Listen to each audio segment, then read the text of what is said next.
My name is Jody, and I just retired from my super important yet super boring corporate job where I explain complex things to the C-suite executives in 5 minutes or less to get them to actually make decisions and do something.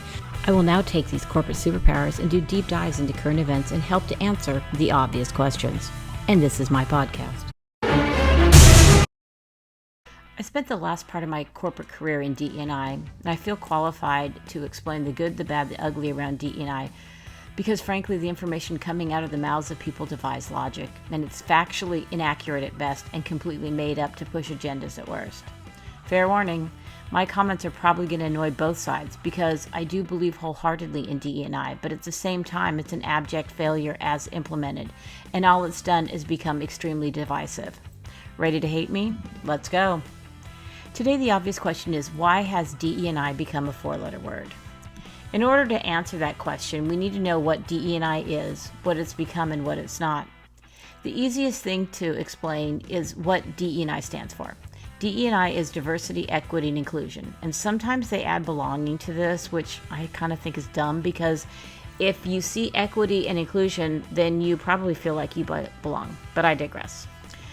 Before I go into what DE&I is, let's talk about what it's not. Some people think it's the same thing as affirmative action. Now, I'm going to discuss affirmative action briefly and at a super high level just to get it out of the way.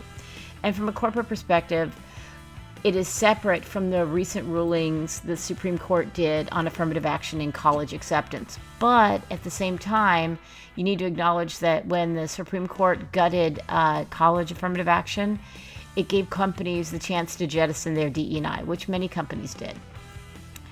Affirmative action began in 1961 when President John F. Kennedy issued Executive Order 10925, which required government contractors to take affirmative action to ensure applicants are employed and that employees are treated during employment without regards to their race, color, creed, or national origin. Okay, so that's still in place. So, if you are a government contractor and meet the size criteria, you are required to have a program for affirmative action, and it goes like this. Basically, it takes where you are located geographically and looks at the workplace in that area doing similar jobs and sees how your company or a subgroup within your company matches up in demographics. Basically, every affirmative action plan is different, even within a company, but definitely by geographic location. Companies that have changed their policy to a return to office are seeing a huge change in their affirmative action plans as their hiring model has changed from hire the best person no matter where to hiring a person in a geographical pool. In some areas it may be better for diversity, in other areas worse, but for DE&I purposes, that's what affirmative action is. So, on to DE&I, starting with the diversity, and that's really where we're gonna handle in this episode. The biggest myth in diversity is diversity equals color and gender. That is completely incorrect and one of the biggest failures within the implementation of DE&I in a company. For these purposes, I'm including a diversity wheel. Now look at this wheel. There are major factors that go into your makeup, meaning your diversity is more than just two parts. It's more than just your gender, and it's more than just your skin color. So what it's really saying is that not all black men are the same. Not all Asian women are the same. Each one of these dimensions adds a layer to your makeup. For a healthy company, we need people from all pieces of this diversity wheel in the company to collaborate. We are not Borg. We should not be the same. But sadly, at this time in corporate America, and honestly in the government as well, we ignore the majority of the diversity dimensions and focus on only these two, which is why it's become so divisive. Saying that, the data doesn't lie. So when you look at the corporate population versus these two diversity dimensions, the most diverse population is at the lower levels. And the population of the company gets less and less diverse as you go up the corporate food chain. Which is why it's not surprising that the higher up you go, the more male-dominated it becomes. And the lower you go, you see more black and brown women. That's not an opinion, it's a fact. It doesn't make it right or wrong, it just makes it the truth. But what is interesting is the most positive employees, on average, are Asian and Hispanic, both men and women. white men and black African American women are the least happy, which at face value seems strange.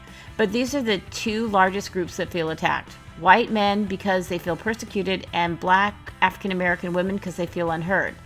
I'm not going to quote any specific study because there's plenty to choose from, but this is a perfect example of why DE&I has failed at both ends.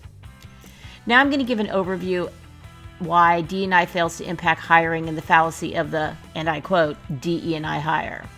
Let me let you guys all on a secret. Every hire is a DE&I hire. What, you say? How can this be? Well, Grasshopper, let's think about this. Let's say you have an open position on your team. What's the first thing you do? You think about if you know anybody that could fit. And if not you, then you start asking your friends for referrals. And the reason we do this is we want to find somebody that fits in with the team. Many times it takes months to get somebody up to speed. So it's always great if there's somebody that you already know that's a fit. Makes it easier if they have, if they're even working in your company. Like if they already have a computer, if they already sit on the floor, it's so much easier to get these people up to speed.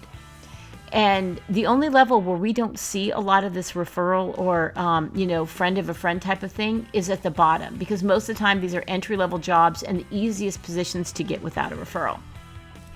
So taking this information, is it a wonder that we become less and less diverse and less females we go up the chain?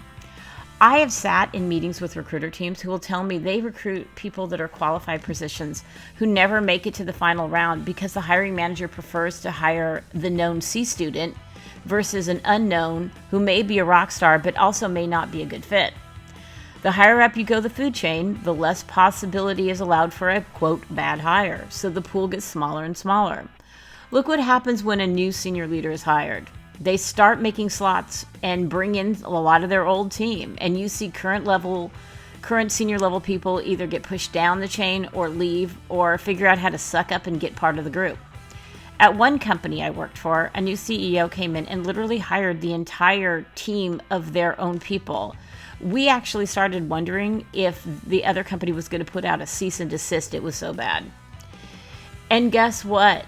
Our leaders become more male and more white. Now, that's not because they didn't want to hire diverse. It's because they wanted to hire their friends, and their friends weren't diverse. And we would always laugh when a new hire was announced, because if the person was not diverse, they never had a photo. But if they were diverse, wow, look, there's a photo. I would sit in meetings with C-suite people and hear things that would just make me just want to shake my head and pray that no one was looking at my Zoom camera. So I'm going to give you a couple of examples, and you tell me which one's the diverse hire and which one is not. Counted at number one. Well, we wanted to hire a diverse candidate, but we had to fire the best candidate. Or, and this one is actually true, you're really going to like insert name. He is really articulate. Yeah, those were true things. The truth is that corporations believe in DE&I, but not in the way that you think. They use the internal DE&I for window dressing for their real interest, the diversity dollar. Oh yeah, if you see a company touting their diversity and happy, smiling, diverse employees, that's not really for internal reasons. It's so you and your money will feel good about spending it with them. And if you don't believe it, look at some of the size of their programs. They're always on the website, so go and look at them.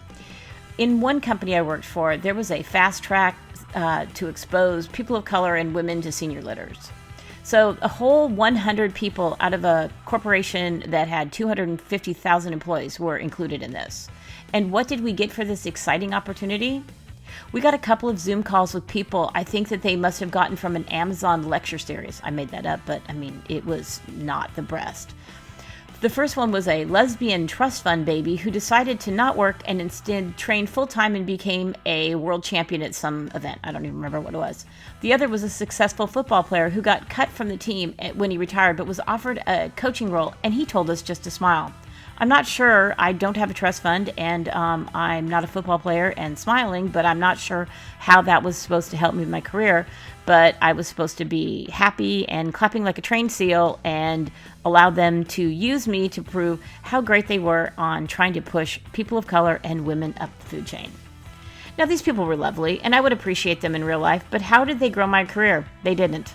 The whole thing was a big waste of time, but it did go on the website, and it sure seems like they are dedicated to the growth of careers. Excuse me while I roll my eyes. But from the outside, it looked great. Throw some dollars at a community and then take 5 times as much money to tell them how great they were. Go to a few HBCUs or a Women in Tech conference, hire a couple people that you may or may not even keep long enough to get them to vest their 401k, but the marketing side of this is what makes people think they care. And they sure do. They care about your money, and they care about your buying dollar, and that's about it. At the same time, these people hired internally in these groups get more and more despondent because they see it what it is. It's lipstick on a pig. You can dress up a pig, you can call it Taylor Swift, but at the end of the day, you won't fill a gymnasium to see it shake it off its mud. So the obvious answer is the real reason DE&I is a failure, and now a 4-letter word, is it was implemented too narrowly to work to open hiring up to all the candidates, and is just a slick marketing program to make people think that corporations care about diversity. Instead, it's just a gimmick to try and get more dollars by looking like the elites care.